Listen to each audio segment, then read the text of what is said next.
I want to talk about the top issues facing voters because, as you and I have talked about now for months, we know what these issues are. They are the economy, they are inflation, immigration, threats to democracy, abortion. When you look at the top issues facing voters in the 7 swing states, what are you seeing? And are you seeing much movement in the order that people are putting them in? We're not seeing a lot of movement, a little bit, but not a lot. So, as you said, the economy remains the top issue across all of these states apart from Arizona.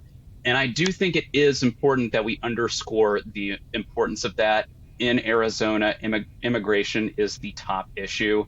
And I suspect that in a lot of other states that we might not even be polling right now, that's also going to be the case.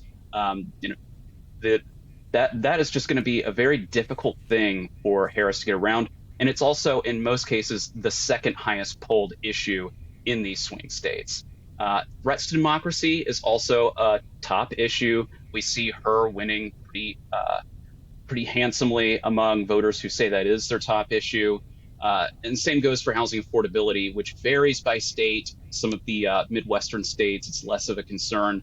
But in places like Nevada, in North Carolina, Georgia, these sort of growing Sunbelt states, that's a much bigger issue. And I think that she does owe a little bit of her performance in some of these states to that, and to speaking to some of these, not necessarily just inflation, but some of the broader economic terms and issues that are affecting some of these voters, aside from just the run of the mill inflation talk.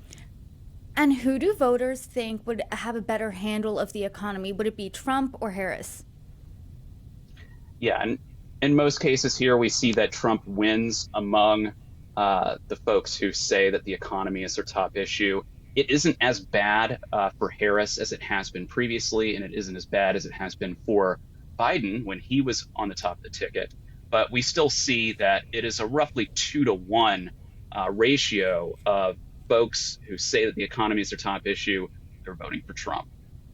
Again, if we widen that scope a bit and we include things like housing affordability, then that changes the narrative a little, and we can see where Harris does have a positive economic message that is breaking through.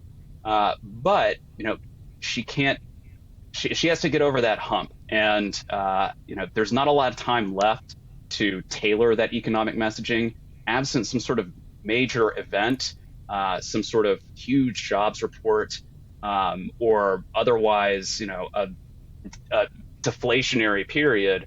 I don't know how much more she can do there.